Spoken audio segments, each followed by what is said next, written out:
काळोख पडून पहिला पहर झाला. चंद्रप्रकाशाला चिरत शिवराय 300 जाबास मावळ्यांना घेऊन लाल महालात प्रवेशले. ठरल्याप्रमाणे सर्वजण आपापल्या कार्याला लागले. बहिर्जी नाईक स्वतः राजांसोबत होते. लाल महालात कापाकापी सुरू झाली, परंतु शाहिस्तेखानाला ह्याची काही खबरच नाही. तो पुरता निद्राधीन झाला होता. प्रत्येक जण आपापली जबाबदारी पार पाडित होता. बहिर्जी राजांना घेऊन खानाच्या कक्षेकडे चालले होते. वाटेत येणाऱ्या हशमांची सरळ कत्तल केली जात होती. लाल महालात रक्ताचा सडाच मराठ्यांनी घातला होता. अखेर तो निर्णायक क्षण आला. राजे शाहिस्तेखानाच्या कक्षात आले. बघतात तर काय, खान निर्धास्त झोपला होता. समोर आपला काळ तलवार उपसून उभा आहे याची खानाला कल्पनासुद्धा नव्हती. राजांनी पलंगाला असलेले कापडी आवरण टरकन फाडले. आवाजामुळे शाहिस्तेखान जागा झाला.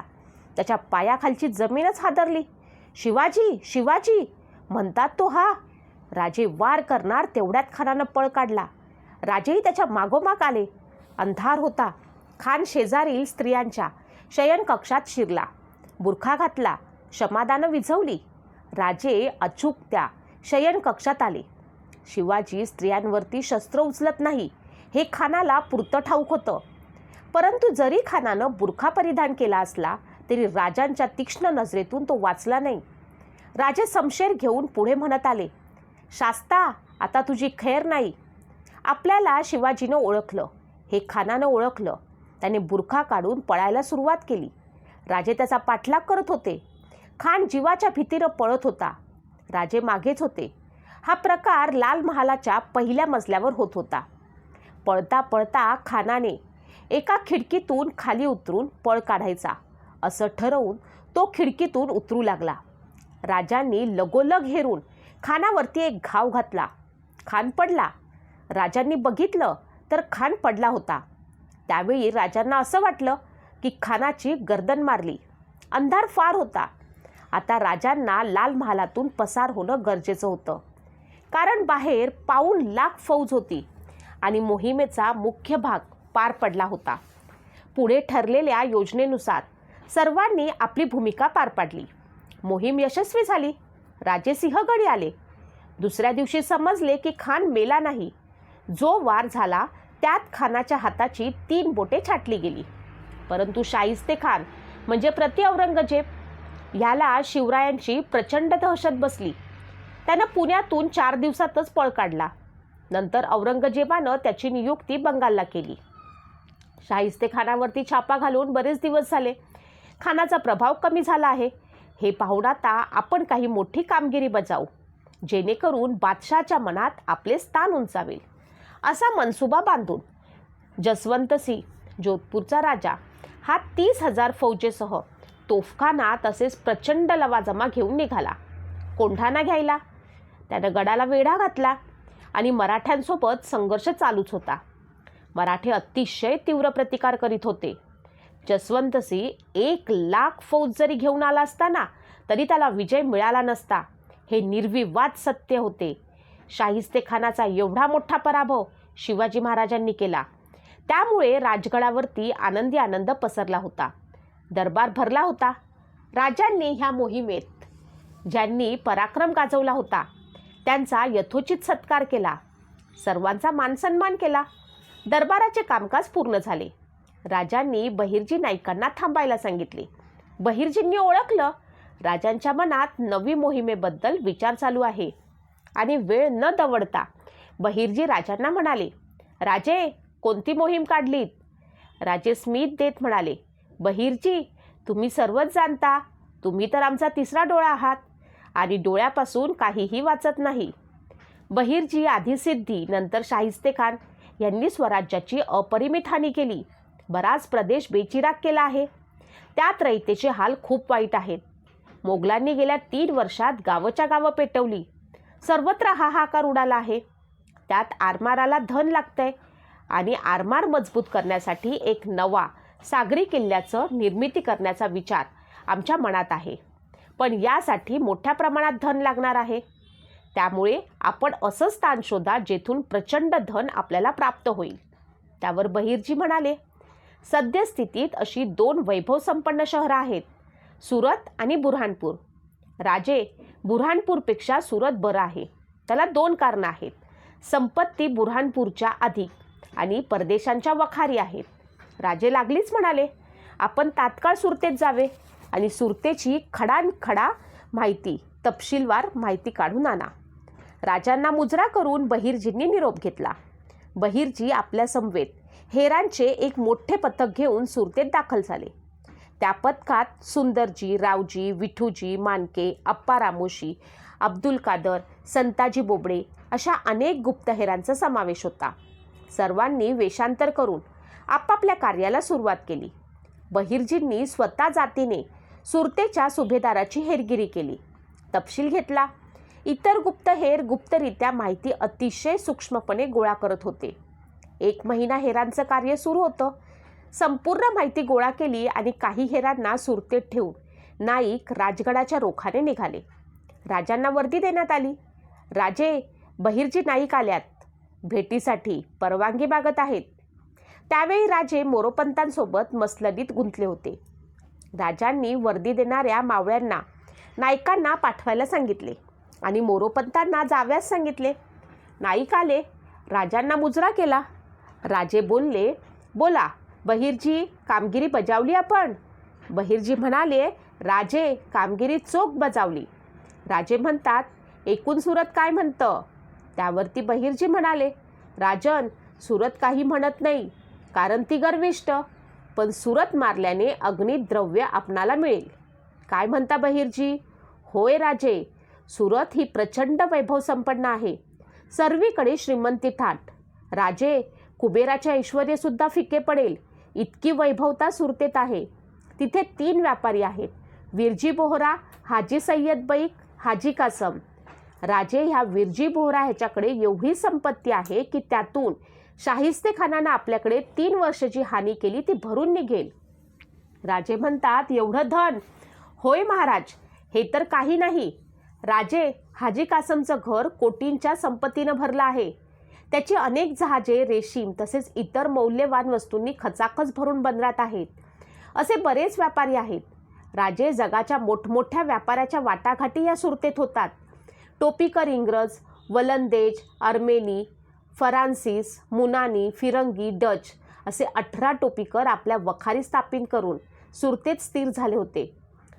तसेच राजे इराणी, तुरानी, हबशी, अरबी, बोहरी, यहुदी, खोजा, अफगाणी, मुघली, बलुची इत्यादी परदेशी व्यापारी येथूनच व्यापार करत असत. सर्वच जण अमाप संपत्ती कमवीत. या सर्वांमुळेच सुरतेची बाजारपेठ गजबजलेली होती.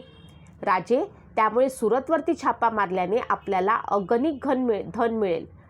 त्याने आपल्या स्वराज्याची आता आर्थिक स्थिती सुधारेल. परंतु दीर्घकाळ स्वराज्य आर्थिक अडचणीत सापडणार नाही, हे निश्चित. बहिर्जी, अप्रतिम, आपण खरंच उत्तम कार्य केलं आहे. परंतु बहिर्जी, मोगलांची एवढी वैभवशाली नगरी आहे, तर सुरक्षासुद्धा तशीच असेल ना? नाही राजे, ती तर वेगळीच बाब आहे. राजे, सुरतेचा सुभेदार आहे इनायत खान. तो नेहमी शान शौकीमध्ये डुबलेला असतो. वास्तविक सुरतेच्या संरक्षणाकरिता औरंगजेबानं 5000 सैन्याची सोय केली आहे. पण हा जरा अतिच आहे. त्यानं सुरतेत 1000 सैनिकांची नियुक्ती केली आहे. उर्वरित 4000 सैनिक कागदावरच होते. त्या सर्वांची तनख्वाह हाच फस्त करायचा. भ्रष्टाचार सारा. वास्तविक औरंगजेबाला सर्व माहीत होतं, परंतु सुरतेतून करोडोंची जकात मिळत होती, त्यामुळे तोही मौन बाळगून होता. त्याचं असं म्हणणं, सुरतेकडे वाईट नजरेने बघण्याची हिंमत कोण करेल. पण स्वराज्याचा नरसिंह नजर ठेवून आहे, त्याला माहीत नव्हतं. राजे, सुरतेत एक भुईकोट किल्ला आहे, बळकट आहे, किल्लेदारसुद्धा लढव्य आहे. इतरही बारकावे सांगितले. राजांनी आणि बहिर्जींनी सुरतेची लुटीची योजना आखाव्यास सुरुवात केली.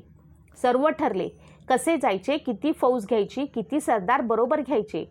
मुळात सुरत लुटण्यासाठी 325 मैल आत मोगली मुलखात मजल मारायची होती. पण फायदाही तेवढाच मोठा होता. मेख वेगळीच होत होती. मजल मारून लूट करणं थोडं सोपं होतं, परंतु लूट मोगली प्रदेशातून स्वराज्यात व्यवस्थित आणणे हे सर्वात कठीण होतं. त्यावरही राजांनी उपाय काढला. तसेच सुरतेला अतिटतीच्या वेळी कुठल्या मोगली ठाण्यावरनं मदत येईल, तसेच मदत यायला वेळ किती लागेल ह्याचा राजांनी विचार केला. सर्व रणनीती आखली, तारीख निश्चित केली. नाईक मुजरा करून निघाले. राजे राजगडावरनं 10,000 हत्यारबंद फौजेसह, तसेच मोरोपंत, प्रतापराव, कुडतोजी गुजर, व्यंकाजी पंत, निळोपंत, मकाजी आनंदराव, अनाजी पंत, दत्ताजी पंत, मानसिंग मोरे व रूपाजी भोसले हे विश्वासू आणि पराक्रमी सरदारांना घेऊन राजे 15 डिसेंबर 1663 मध्ये निघाले. गडावर बातमी पसरवली, त्र्यंबकेश्वरला दर्शनासाठी जाणार. हा गनिमी कावा राजांनी खेळला. मराठे निघाले. जातानाचा मार्ग हा किल्ले कोंढाणा जवळून होता. येथे जसवंत सिंग वेढा घालून होता. आतापर्यंत अनेक दिवस गेले, परंतु मराठ्यांचा मारच खात होता. इकडे राजे सुद्धा गेले. राजे एवढी मोठी फौज घेऊन मात्र 3 मैलावरनं गेले, तरी ह्या जसवंत सिंगास खबर लागली नाही. इतका हा बेफिकर होता. पुढे राजे 15 दिवसांनी त्र्यंबकेश्वरला आले.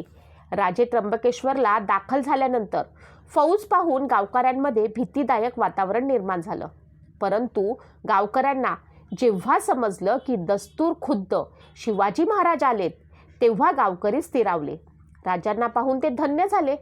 नंतर राजांनी त्या दिवशी त्र्यंबकेश्वराची योग्यपणे पूजा व अभिषेक केला.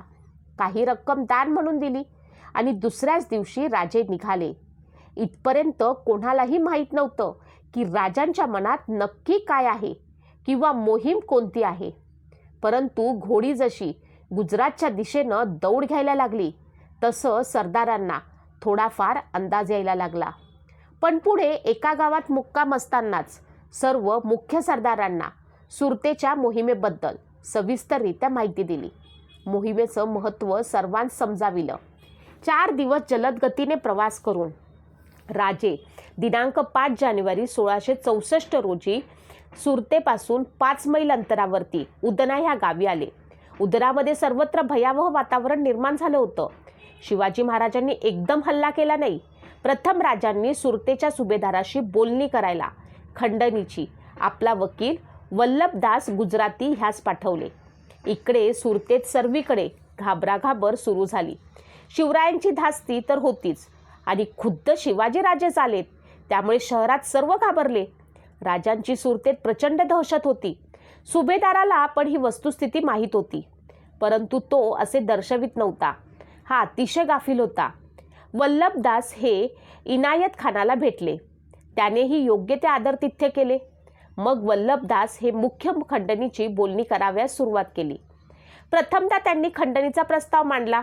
तो असा होता: सुभेदार इनायत खान आपल्या मोगल सल्तनीचे नामचीन सरदार अबू तालिब शाहिस्ते खान ह्यांनी गेली 3 वर्ष आमच्या स्वराज्याचे प्रचंड नुकसान केले. शेतीचे तसेच रयतेचे अपरिमित हानी केली. त्यामुळे ह्या सर्वांची परतफेड म्हणून आपण 1 कोटी होनाची खंडणी आम्हास लगोलग म्हणजे उद्याच सुपूर्त करावी आणि उद्या म्हणजे बुधवारी दस्तूर खुद्द शिवाजी महाराज खंडणी घ्याव्यास येतील व तेव्हा ह्यावेळी सुरतेतील सर्वात श्रीमंत व्यापारी विरजी बोहरा, हाजी कासम, हाजी सय्यद बेग हे खानसाहेब जेव्हा आपण शिवाजी राजांना खंडणी पेश करता वेळेस हाजीर असावेत. खानसाहेब जर आपण खंडणी व्यवस्थितरित्या दिलीत तर राजे सुरतेतील कोणत्याही वस्तूला घरांना हात लावणार नाहीत.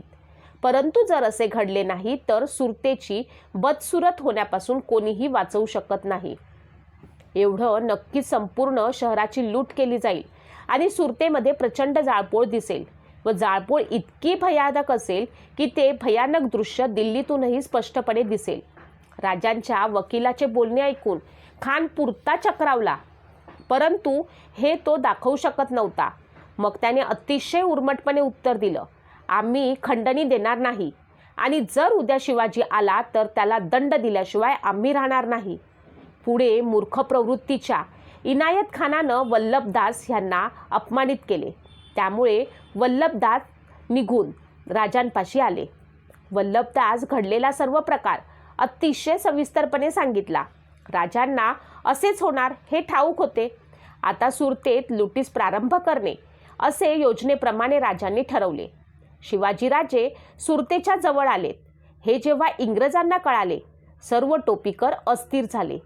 टोपीकरांचा सुरतेतील प्रमुख प्रतिनिधी जॉर्ज ऑक्झिडन हा इनायत खानाला भेटायला आला. तो खानाला म्हणाला, आम्हाला निश्चित कळलंय, शिवाजी राजा आपल्या फौजेनिशी आला आहे. त्याने जर शहरात प्रवेश केला तर तो प्रचंड धुमाकूळ घालेल. आपण सुरतेची मोगले सुभेदार आहात, त्यामुळे सुरतेच्या सुरक्षेची संपूर्ण जबाबदारी ही आपलीच आहे. त्यावर स्मित करीत खान म्हणाला, आम्ही तुम्हा टोपीकरांचा असा विचार करायचो की तुम्ही अतिशय धाडसी शूर, पण तुम्ही असा विचार करता. आपण असा विचार करणं सोडा. सुरत नगरी अतिशय सुरक्षित ह्या इनायत खानाच्या नजरेखाली. जो आलाय तो खरा शिवाजी आहे का की कोणी दरोडेखोर आहे? आणि एक लक्षात ठेवा, खुद्द खरा शिवाजी आला तरी आम्ही त्यास मौत देण्यास सक्षम आहोत. असे बोलणे ऐकून जॉर्ज खानाला मुजरा करून निघाला. शिवराय आपल्या मुख्य सरदारांना लूट कशी करायची ते समजावून सांगत होते. रणनीती स्पष्ट करीत होते. बहिर्जी सर्व बारकावे सर्वांस समजावित होते. उद्याचा दिवस सुरतेसाठी आणि मोगल सल्तनेसाठी अतिशय भयावह आणि नामुष्की आणणारा होता. शिवाजी महाराजांच्या नेतृत्वाखाली सर्व तयारी चालू होती. 10,000 फौज, सकाळचं तांबडं कधी फुटतंय आणि राजे आदेश कधी देणार याची वाट पाहत होते. जय जिजाऊ, जय शिवराय, जय शंभूराजे.